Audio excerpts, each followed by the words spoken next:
Doctor Who, Peter Cushing, Daleks, Invasion Earth, 2150 AD.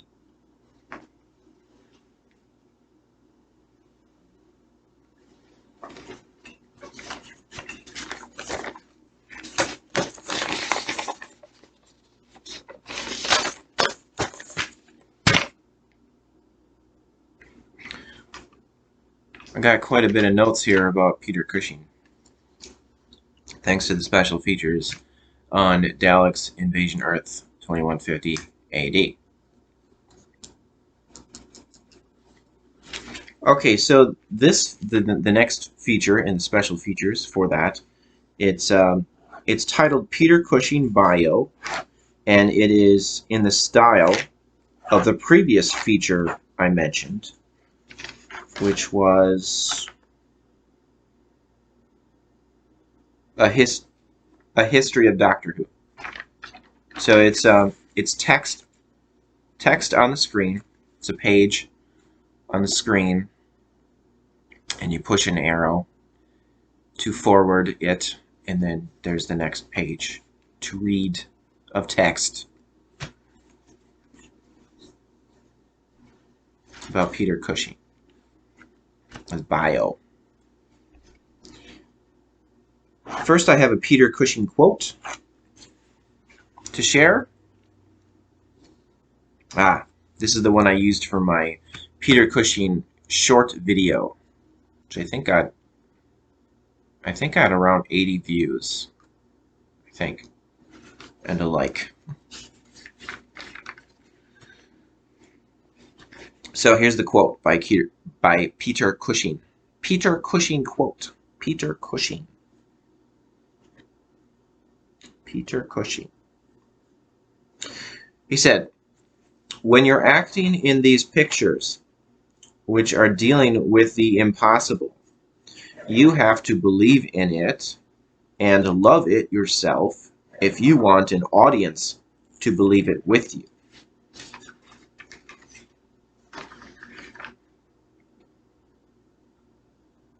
Yeah, that's good advice for actors. Take it seriously, because if the audience doesn't see you taking it seriously, they're not going to take it seriously, whatever role they are portraying on screen.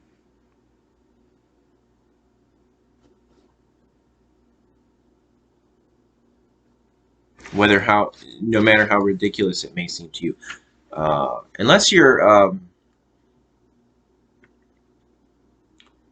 it's a comedy, but I suppose. So you should still, as an actor, you should still take it seriously to be comedic, but yeah.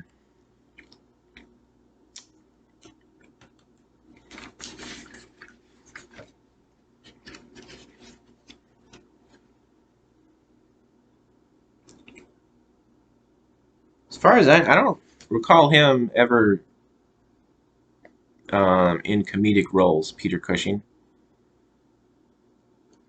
No, I don't. I don't think he ever did comedies. He was always a serious, and he was always in serious dramatic roles, as far as I know. Peter Cushing. Yeah, this was back when actors and people in show business still called movies pictures. I don't think anybody does that anymore. Nobody refers to a movie as a picture.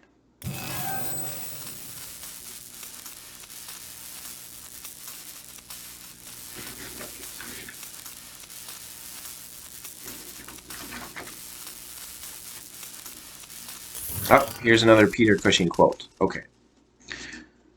"I always approach Frankenstein as seriously as I would approach Hamlet." So that's more about taking their profession, taking their roles seriously.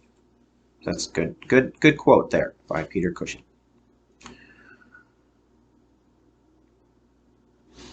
Peter Cushing's first appearance on stage was as a goblin in a kindergarten play. Well, that's funny. Peter and his brother would perform puppet shows. Peter joked that admission was free, but we charged people to get out.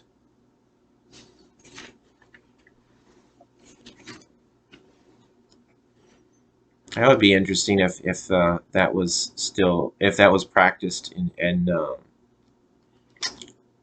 places where you would need to pay admission to pay when you leave. Can't get out unless you pay. Peter's father wanted him to be a banker. Peter met Clark Gable and Humphrey Bogart.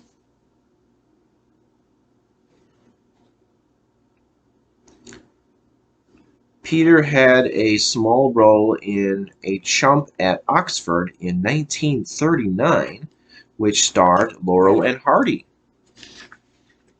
I really enjoyed Laurel and Hardy when I was younger. I found Laurel to be very amusing.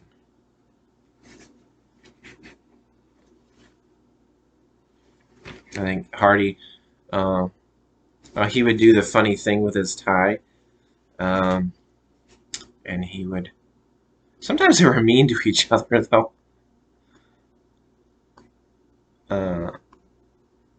But he would say, "Now here's another fine mess you got us into." Yeah, that was a fun show to watch. I also watched The Three Stooges, Little Rascals, a little bit of Abbott and Costello, but out of those, Laurel and Hardy was definitely my favorite of that era, that genre.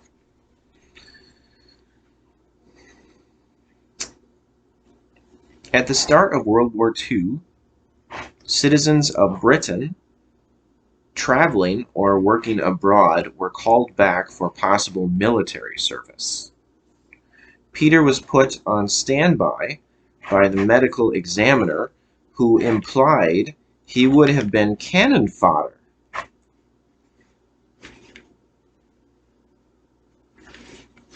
So I want to define cannon fodder.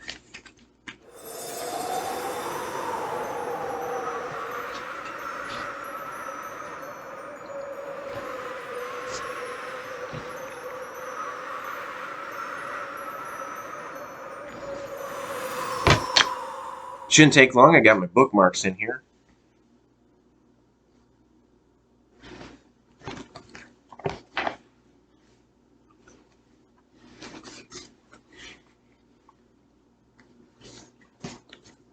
Cannon fodder.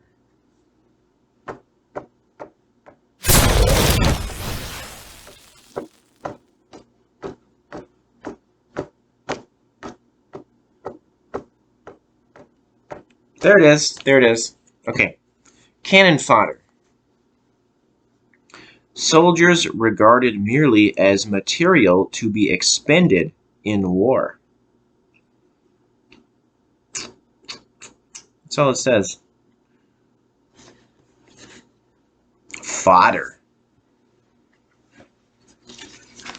Oh, yeah, it'd be nice to know the word origin of that. Fodder.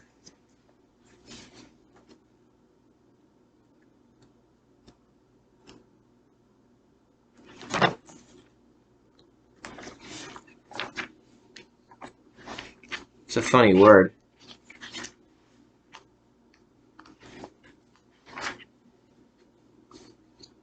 F-O... There it is. Okay, fodder. Food. Especially dried hay or feed for cattle or other livestock.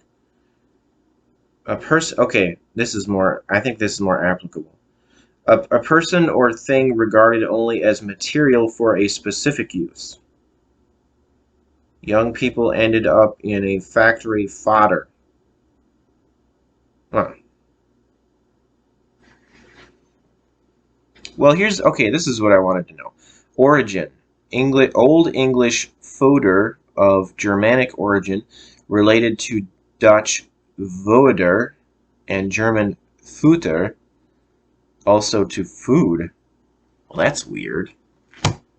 Started this talking about soldiers. That's still it? What was it? Soldiers regarded merely as material to be expended in war. Like food for war? Weird. Oh, okay. Okay. Um, I was in the middle of the sentence there. Peter was put on standby by the medical examiner, who implied he would have been cannon fodder for being physically slight. Food for war.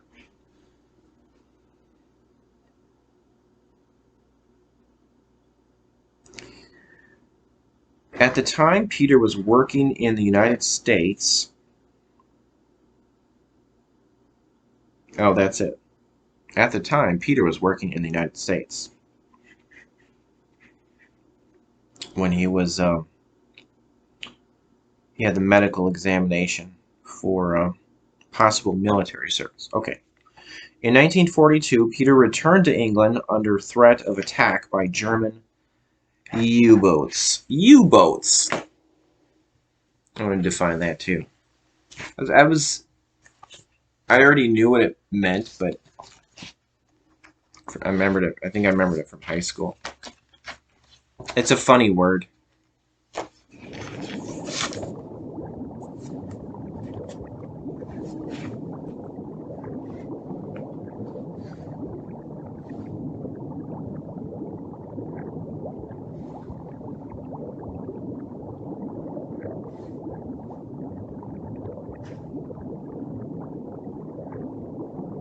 Well, it should be on here somewhere.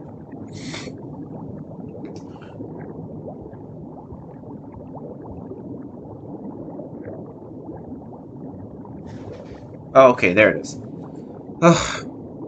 U-boat. A German submarine used in World War I or World War II. Origin from German U-boot, abbreviation of Unterseeboot, undersea boat. I was thinking specific. I was thinking it was just World War II, but World War I also. I just think that's funny. Unterseeboot sounds funny. That's a submarine.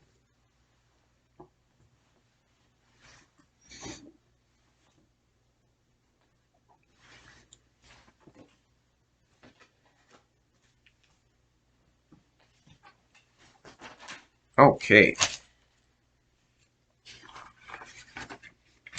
Now, when Peter got on land, when he returned to Britain, Peter literally kissed the ground because he was so thankful to be home and in one piece. I've heard people say that many times. But to think of, like as an expression, to kiss the ground, especially after returning from being out on the water, to when you return to land, being so grateful to be returning to land, to kiss the ground. Oof, just sounds disgusting. To put your lips on dirt. Yuck. Okay, I'm going to stop there. I'm going to stop right there.